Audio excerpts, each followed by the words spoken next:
Very good morning to all of you. In this class, I am going to start with the another important topic, that is aerobic respiration.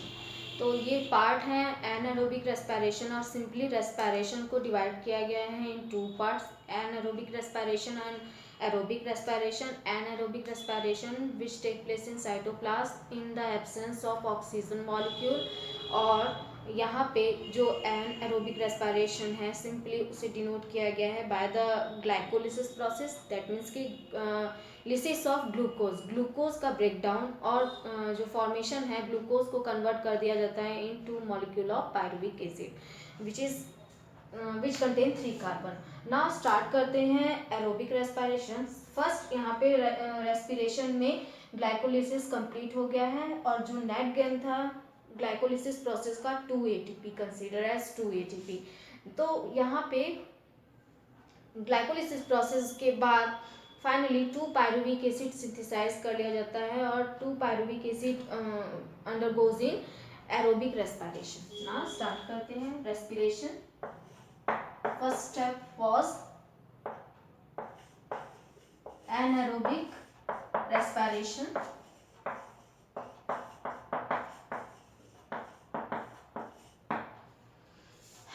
Anaerobic respiration, that is glycolysis, and second is aerobic respiration.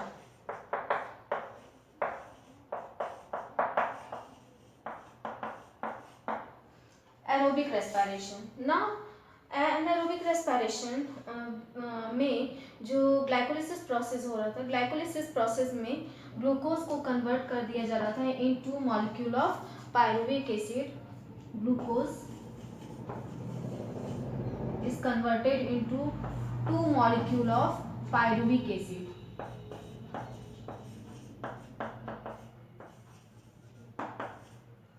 Two molecule of pyruvic acid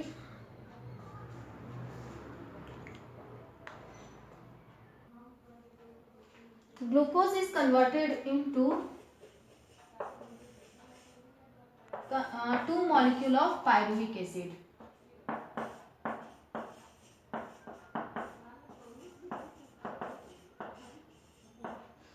molecule of pyruvic acids में जो pyruvic acid होंगे वो 3 carbon होंगे. तो total carbon कितने हैं? अभी भी 6 ग्लूकोज फॉर्म बाय 6 कार्बन, यहाँ पे भी टोटल 6 कार्बन हो गए. 2 मॉलिक्यूल है इस वजह से. तो अभी भी डिकार्बोक्सिलेशन नहीं हुआ है. दैट मीन्स कि जो कार्बन है ऑक्साइड्स के फॉर्म में रिलीज नहीं हुए हैं और सिर्फ ग्लूकोज मॉलिक्यूल को बस ब्रेक किया गया है और एनर्जी उस 2 मॉलिक्यूल्स में ब्रेक करने के बाद जो 2 मॉलिक्यूल्स में ब्रेक करने के बाद जो एनर्जी का प्रोडक्शन हुआ है वो सिर्फ 2 ATP हुआ है. तो ऑलरेडी हमने इससे पहले प्रीवियस क्लास में डिस्कस किया था कि एनर्जी का प्रिपरेशन कैसे होता है. जब बॉन्ड एनर्जी से इलेक्ट्रॉन रिलीज होंगे वही एनर्जी के प्रोडक्शन में रिस्पॉन्सिबल होते हैं. तो ये प्रोसेस एनारोबिक रेस्पिरेशन में का जो प्रोडक्ट है एक्चुअली अब वो एरोबिक रेस्पिरेशन के लिए एज ए सबस्ट्रेट फंक्शन करेगा. एरोबिक रेस्पिरेशन में सिंपली पायरुविक एसिड को कन्वर्ट किया जाएगा और यहाँ पे ब्रेकडाउन होगा और ब्रेकडाउन के बाद इसे एसिटिल को एंजाइम ए का फॉर्मेशन होगा. एसिटिल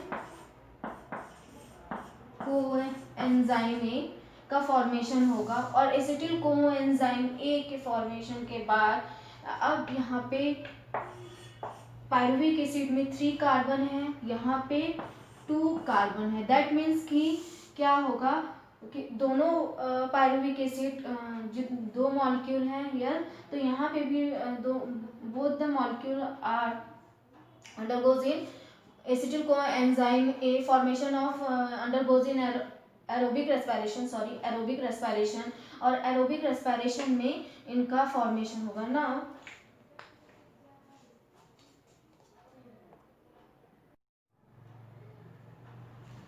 तो यहाँ पे जो एनारोबिक रेस्पिरेशन में एज ए प्रोडक्ट जिसका फॉर्मेशन हो रहा है पायरुविक एसिड, वो एरोबिक रेस्पिरेशन के लिए एज ए सबस्ट्रेट की तरह फंक्शन करेगा। अब यहाँ पे एरोबिक रेस्पिरेशन में इसी पायरुविक एसिड को कन्वर्ट किया जाएगा। इस पायरुविक एसिड का एक्चुअली में ब्रेक डाउन होगा और converted into the acetyl coenzyme A. Now pyruvic acid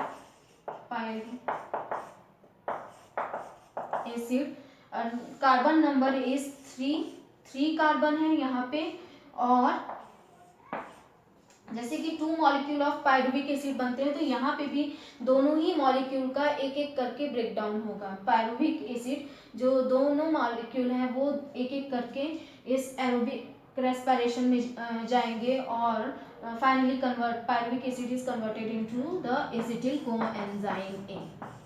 acetyl coenzyme ए, तो एसिटिल कोएंजाइम ए में फॉर्मेशन होता है। यहाँ पे अब 3 कार्बन है तो एसिटिल कोएंजाइम में 2 कार्बन, दैट मीन्स कि यहाँ पे डी कार्बोक्सिलेशन हो रहा है। यहाँ पे ओवरऑल जो मीनिंग है डी कार्बोक्सिलेशन का, दैट इज कि removal of 1 molecule of carbon dioxide. That means कि जो पूरी होल रेस्पिरेशन प्रोसेस में कार्बन को रिलीज किया जा रहा है इन ऑक्सीडाइज्ड फॉर्म में, वो एक्चुअली क्या है, यहाँ से एरोबिक रेस्पिरेशन से स्टार्ट होता है।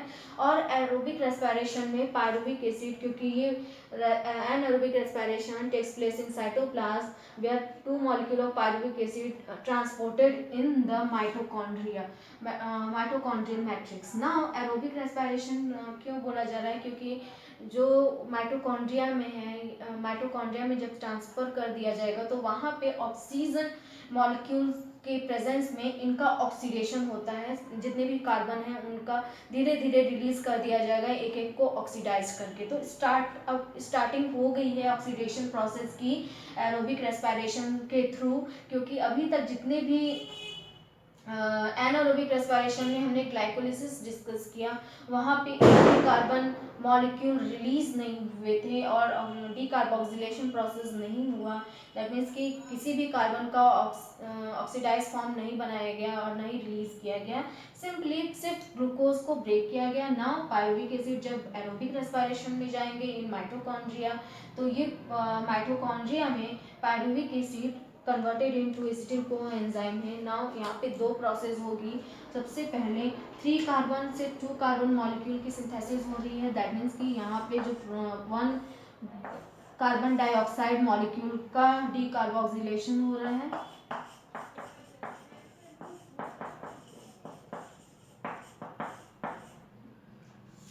डीकार्बोक्सिलेशन ना अब सेकेंड थिंग क्या है यहाँ पे, removal of hydrogen atom. Hydrogen atom का भी रिमूवल होता है by the process of dehydrogenation.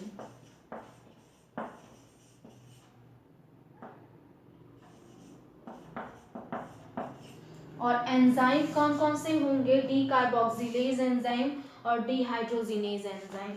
So enzyme is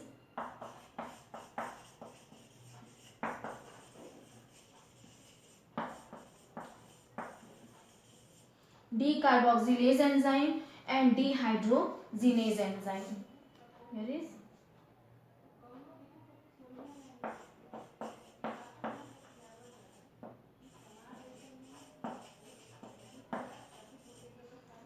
यहाँ पे क्या डीहाइड्रोजिनेज, डीहाइड्रोजिनेशन कैसे हो रहा है, यहाँ पे NADH का फॉर्मेशन होता है। NADH प्लस मॉलिक्यूल का फॉर्मेशन होता है बाय NAD पॉजिटिव से ना, ये प्रोसेस होता है। तो जिसके वजह से यहाँ पे जो रिमूवल ऑफ 1 हाइड्रोजन एटम या हाइड्रोजन मॉलिक्यूल का रिमूवल। ना डीकार्बोक्सिलेशन प्रोसेस होता है, 1 कार्बन डाइऑक्साइड मॉलिक्यूल का रिमूवल होगा फ्रॉम 1 पायरुविक एसिड। एक पायरुविक एसिड से 1 कार्बन डाइऑक्साइड का रिमूवल होगा और यहाँ पे इस प्रोसेस को ही डीकार्बोक्सिलेशन बोला जा रहा है in the presence of decarboxylase enzyme.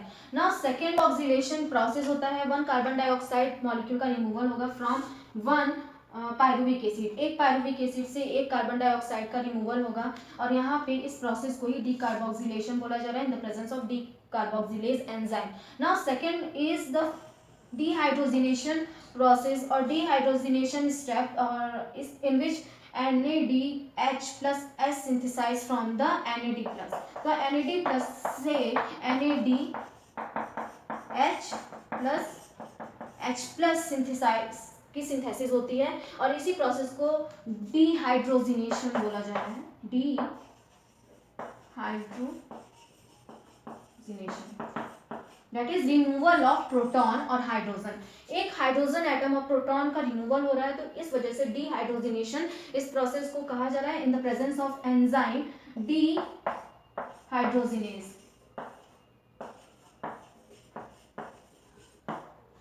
Dehydrogenase enzyme similarly यहाँ पे दोनों ही ऐड हो जाएंगे plus NADH plus H plus and carbon dioxide.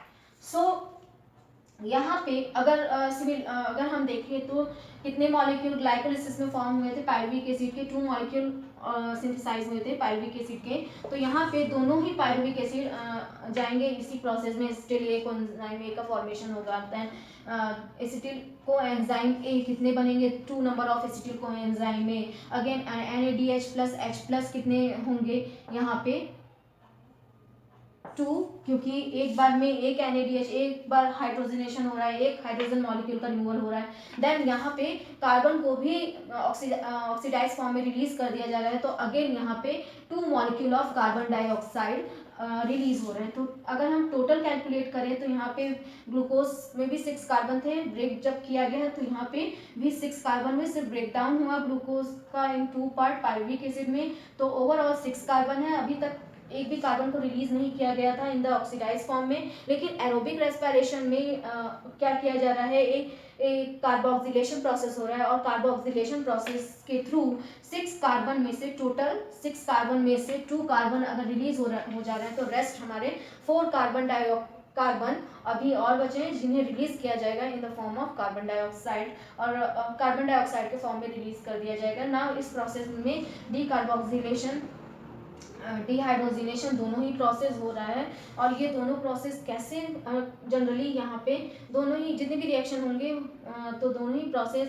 एक साथ, चाहे क्रैब्स साइकिल में भी एक साथ होंगे। और यहाँ पे जो पायरुविक एसिड से एसिटिल कोएंजाइम ए का फॉर्मेशन हो रहा है तो यहाँ पे पायरुविक एसिड ग्लाइकोलिसिस के लिए एज ए प्रोडक्ट था वहाँ पे और यहाँ पे इन एरोबिक रेस्पिरेशन में acetyl coenzyme as a product है। लेकिन अब ये क्रेब्स साइकिल में जाएंगे जहाँ पे अनदर इनका ब्रेकडाउन होगा और क्रेब्स साइकिल में और सिट्रिक एसिड साइकिल में यहाँ पे फिर से ब्रेकडाउन होगा एसिटिल कोएंजाइम ए का और जितने भी कार्बन हैं वो सभी रिलीज हो जाएंगे। अगर मॉलिक्यूल वाइज देखा जाए तो यहाँ पे 3 कार्बन है एक मॉलिक्यूल में, तो यहाँ पे 2 कार्बन है।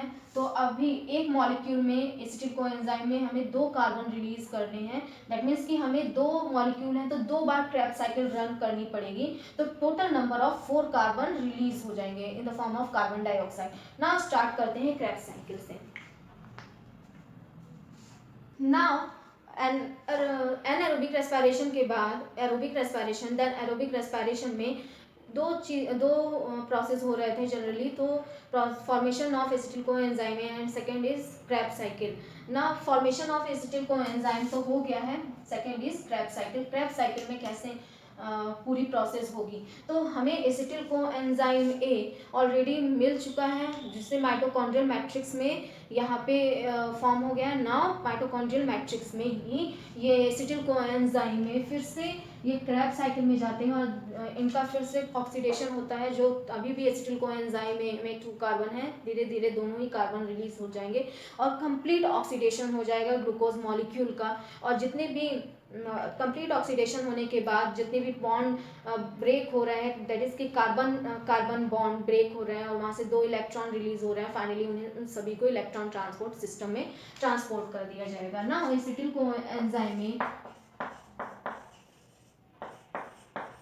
Coenzyme A enter in the Krebs cycle. तो यहाँ पे क्रेब्स साइकिल डिस्कस करते हैं।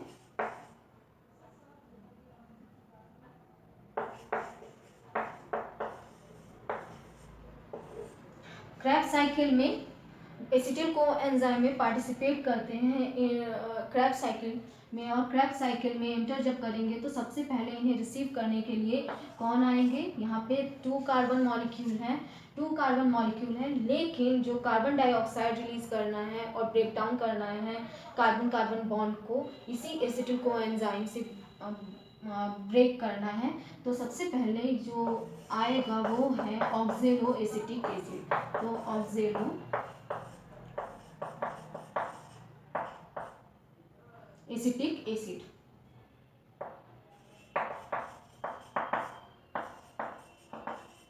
oxaloacetic acid bind with acetyl coenzyme A and form citric acid.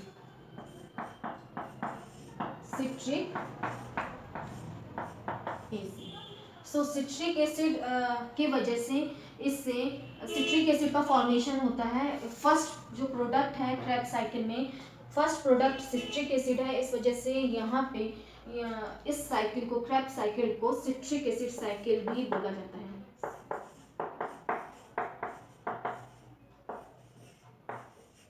Citric acid cycle. Now citric acid cycle से आइसोमराइजेशन होगा in presence of enzyme isomerase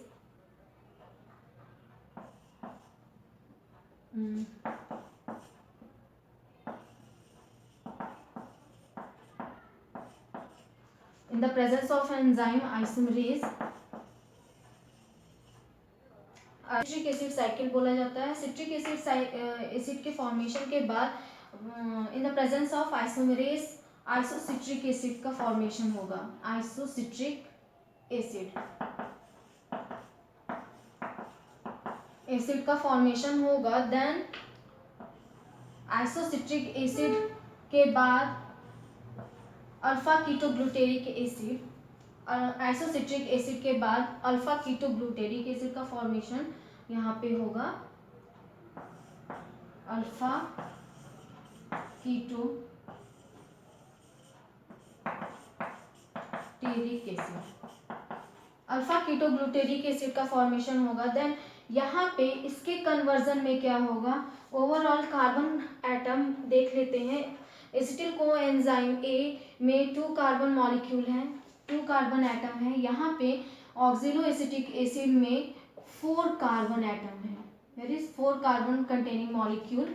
now 2 carbon and 4 carbon जब citric acid का formation होगा तब यहाँ पे again 6 carbon होंगे, लेकिन जो कार्बन डाइऑक्साइड रिमूवल होगा वो इसी एसिटिल कोएंजाइम ए में जितने कार्बन है इन्हीं 2 कार्बन का कार्बोक्सिलेशन प्रोसेस के थ्रू कार्बन डाइऑक्साइड के फॉर्म में ये रिलीज होंगे और ऑक्सीडाइज फॉर्म में कार्बन रिलीज होंगे। तो यहाँ पे यही प्रोसेस क्या है, डीकार्बोक्सिलेशन, और 1 कार्बन डाइऑक्साइड मॉलिक्यूल रिलीज होते हैं यहाँ पे, और NADH का H प्लस का फॉर्मेशन होता है। NADH प्लस H प्लस का फॉर्मेशन हो रहा है फ्रॉम NAD प्लस से।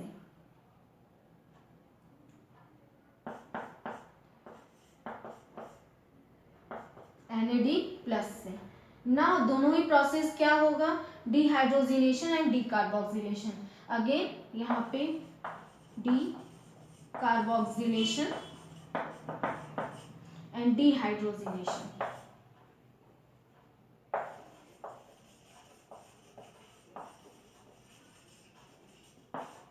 डिहाइड्रोजिनेशन ना अल्फा कीटोग्लूटेरिक एसिड के बाद फिर अल्फा कीटोग्लूटेरिक एसिड, क्योंकि ये 6 कार्बन है, 1 कार्बन डाइऑक्साइड रिलीज हो रहा है इन द फॉर्म ऑफ और डीकार्बोक्सिलेशन प्रोसेस हो रही है। तो यहाँ पे एक कार्बन रिलीज हो गया, तो ओवरऑल यहाँ आइसोसिट्रिक एसिड में भी कोई कार्बन रिलीज नहीं हो रहे हैं क्योंकि आइसोमराइज हो रहा है। बस एक जो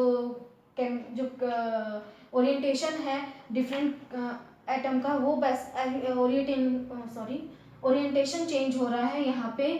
तो 6 कार्बन से जब एक कार्बोक्सिलेशन हो जाएगा, एक कार्बन डाइऑक्साइड फॉर्म में एक कार्बन रिलीज हो जाएंगे, तो यहाँ पे नंबर ऑफ कार्बन 5 कार्बन बचेंगे। तो यहाँ पे ना अल्फा कीटोग्लूटेरिक एसिड से सक्सिनिल कोएंजाइम ए का फॉर्मेशन होगा, succinyl coenzyme A.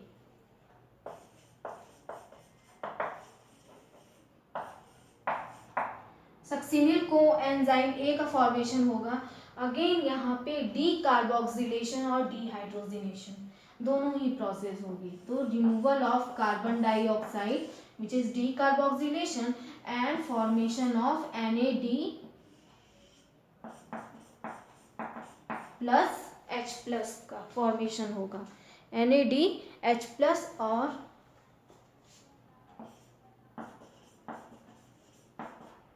From NAD molecule, NAD plus. तो NADH फिर से डिहाइड्रोजिनेशन और डी कार्बोक्सिलेशन प्रोसेस की हो रही है। तो यहाँ पे 5 कार्बन है, तो अगेन 4 कार्बन आ गए। दैट मीन्स कि जो यहाँ पे एसिटिल कोएंजाइम ए में 2 कार्बन थे, उन दोनों ही कार्बन को ऑक्सीडाइज फॉर्म में रिलीज कर दिया गया है, ऑक्सीडेशन हो गया है उन दोनों कार्बन का, और दोनों ही कार्बन रिलीज हो गए हैं और इनके इलेक्ट्रॉन एज ए जो कार्बन को एटम को ब्रेक करने से और कार्बन मॉलिक्यूल को निकालने से जो एक कोवैलेंट बॉन्ड ब्रेक होता है, तो 2 इलेक्ट्रॉन रिलीज होंगे, दोनों ही इलेक्ट्रॉन रिलीज होते हैं। और यहाँ पे जो डिहाइड्रोजिनेशन से प्रोटॉन, ये सभी कहाँ जाएंगे, इलेक्ट्रॉन ट्रांसपोर्ट सिस्टम में। Now again succinyl coenzyme A से सक्सिनिक एसिड का फॉर्मेशन होगा, सक्सिनिक एसिड। नाउ अब यहाँ पे सबस्ट्रेट लेवल फॉस्फोराइलेशन होता है, way formation of GTP from GDP। GTP का फॉर्मेशन होता है फ्रॉम GDP, ग्वानोसिन डाइफॉस्फेट से ग्वानोसिन ट्राइफॉस्फेट का फॉर्मेशन होगा यहाँ पे, और फिर इसे कन्वर्ट कर लिया जाएगा ATP में। सो डायरेक्ट ATP का फॉर्मेशन ना होके ग्वानोसिन ट्राइफॉस्फेट का फॉर्मेशन हो रहा है। तो इस वजह से ये प्रोसेस क्या है, सबस्ट्रेट लेवल फॉस्फोराइलेशन।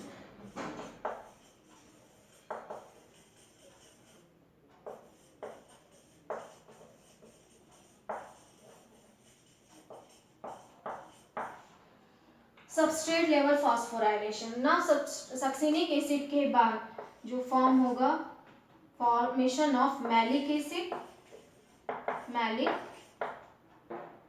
एसिड, और फाइनली ऑक्जेलोएसिटिक एसिड का फॉर्मेशन हो जाएगा। तो ऑक्जेलोएसिटिक एसिड अगेन यहाँ पे 4 कार्बन एंड 4 कार्बन। तो GTP का फॉर्मेशन, देन मैलिक एसिड का जब फॉर्मेशन होगा तो यहाँ पे FAD की सिंथेसिस होगी, और FAD से FAD एफ्लेविन डाइन्यूक्लियोटाइड की सिंथेसिस होगा, और यहाँ पे FADH2 का फॉर्मेशन होगा। तो जो फॉर्म हो रहे हैं वो FADH2। सो यहाँ पे FAD से NAD plus NADH plus H plus का फॉर्मेशन होता है। अगेन यहाँ पे FADH2 का फॉर्मेशन होगा, और यहाँ पे अगेन डिहाइड्रोजिनेशन प्रोसेस के थ्रू NAD प्लस से NADH प्लस H प्लस का फॉर्मेशन होगा, NADH प्लस H प्लस का फॉर्मेशन। ना ओवरऑल यही क्रेब्स साइकिल है, और क्रेब्स साइकिल में क्या प्रोसेस हो रहा है, ये इनर जो माइटोकॉन्ड्रियल मेम्ब्रेन के मैट्रिक्स के पास होगा, मतलब इनर माइटोकॉन्ड्रियल के पास होगा ये पूरी प्रोसेस। फिर यहाँ से जितने भी जो FADH2 है, एक्चुअली में malic acid inner mitochondrial space में प्रेजेंट होते हैं, तो इनका conversion inner mitochondrial space membrane के स्पेस में होगा। तो यहाँ पे मेम्ब्रेन के स्पेस में होने की रीज़न ये क्यों है, क्योंकि यहाँ पे डिहाइड्रोजनेशन प्रोसेस जो FAD है और FADH2 का फ्लेविन जो एंजाइम प्रेजेंट होंगे जो इनको कन्वर्ट करेंगे FAD प्लस को और FADH2 में, तो वो कहाँ पे प्रेजेंट है, वो इनर माइटोकॉन्ड्रियल मेम्ब्रेन स्पेस में, इंटर माइटोकॉन्ड्रियल मेम्ब्रेन स्पेस में प्रेजेंट होंगे ना। यहाँ पे जो पूरी प्रोसेस है, कैसे पूरी प्रोसेस रन हो रही है, acetyl coenzyme A, then acetyl coenzyme में 2 कार्बन है, 2 carbon 4 carbon molecule oxaloacetic acid से फ्यूज होके सिट्रिक एसिड का फॉर्मेशन करते हैं, देन सिट्रिक एसिड का आइसोमराइजेशन होता है, देन यहाँ पे भी 6 कार्बन है। अब citric acid alpha ketoglutaric acid में कन्वर्ट जब होंगे तो यहाँ पे डी कार्बोक्सिलेशन और डीहाइड्रोजिनेशन प्रोसेस दोनों ही होगा। दैट मीन्स कि डी कार्बोक्सिलेशन यहाँ पे और डीहाइड्रोजिनेशन यहाँ पे प्रोसेस होगी। तो दोनों ही अगर हम हटा दें आइसोसिट्रिक एसिड को, तो क्या है कि यहाँ पे जब सिट्रिक एसिड का कन्वर्जन होगा तब यहाँ पे पूरी डीहाइड्रोजिनेशन और डी कार्बोक्सिलेशन प्रोसेस हो रहा है, आइसोसिट्रिक एसिड भी का फॉर्मेशन होगा, लेकिन हमने इसे शॉर्ट में कर दिया है तो थोड़ा ना। अल्फा कीटोग्लूटेरिक एसिड सिंथेसाइज कर रहे हैं, यहाँ पे 1 कार्बन रिलीज कर दिया गया है, बचा 1 कार्बन जो अल्फा कीटोग्लूटेरिक से सक्सिनिल को एंजाइम ए के कन्वर्जन में हो जाता है। यहाँ पे अगेन डी कार्बोक्सिलेशन या डीहाइड्रोजिनेशन प्रोसेस होगा। जितना भी डीहाइड्रोजिनेशन प्रोसेस हो रहा है दैट इज की क्रैब्स साइकिल में जो डायरेक्ट एटीपी की सिंथेसिस हुई है वो 1 molecule of ATP direct synthesise हुए हैं। मतलब कि यहाँ पे जो formation of acetyl coenzyme A का फॉर्मेशन हो रहा था तब भी वहाँ पे डी कार्बोक्सिलेशन प्रोसेस हुआ, डीहाइड्रोजनेशन प्रोसेस हुआ, लेकिन एटीपी सिंथेसाइज नहीं हुए। एटीपी यहाँ पे ग्लाइकोलिसिस में 2 मॉलिक्यूल ऑफ एटीपी सिंथेसाइज हो रहे थे और क्रैब्स साइकिल में सिर्फ 1 मॉलिक्यूल ऑफ एटीपी सिंथेसाइज हो रहे हैं। लेकिन क्योंकि एक एसिटिल कोएंजाइम में है, लेकिन हम जब पायरुविक एसिड से एसिटिल कोएंजाइम ए की सिंथेसिस करते हैं तो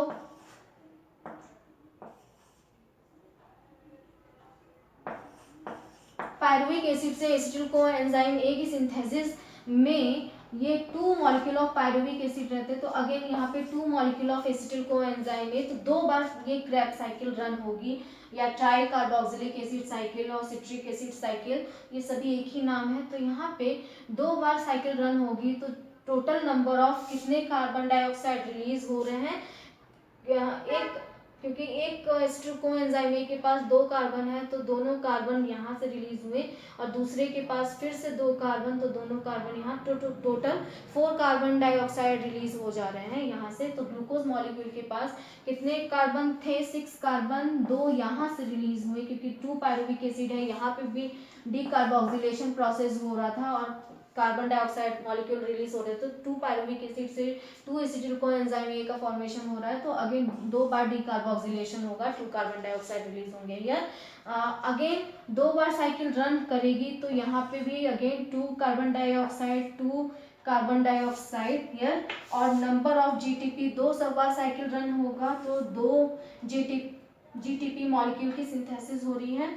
और यहाँ पे जितने भी नंबर है 2 NADH, 2 FADH2 का फॉर्मेशन हो रहा है, फिर अगेन यहाँ पे NADH H प्लस का 2, और यहाँ पे भी लॉस ऑफ 2।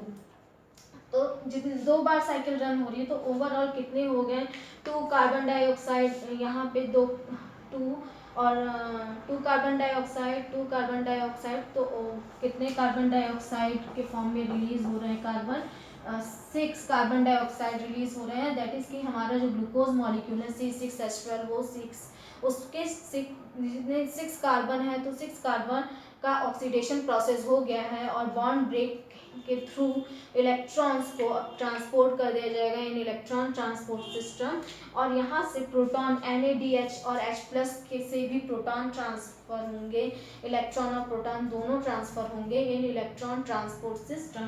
क्योंकि हमें अभी भी 38 ATP सिंथेसाइज करने हैं, लेकिन ओवरऑल अभी डायरेक्ट ATP कितने सिंथेसाइज हुए हैं, 2 यहाँ पे 2 ATP मॉलिक्यूल क्रैब साइकिल में और 2 ATP मॉलिक्यूल ग्लाइकोलिसिस में।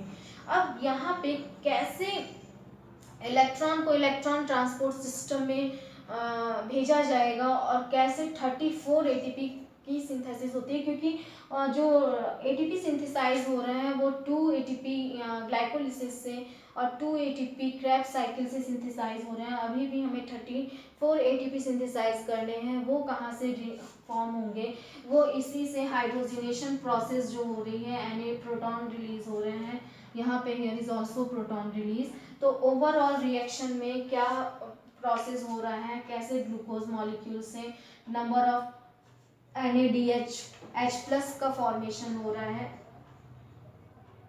कैसे इलेक्ट्रॉन से इलेक्ट्रॉन ट्रांसपोर्ट सिस्टम के थ्रू एटीपी सिंथेसाइज कर लिया जा रहा है थ्रू द इलेक्ट्रॉन ग्रेडियंट। ये हम इलेक्ट्रॉन ट्रांसपोर्ट सिस्टम में नेक्स्ट क्लास में डिस्कस करेंगे।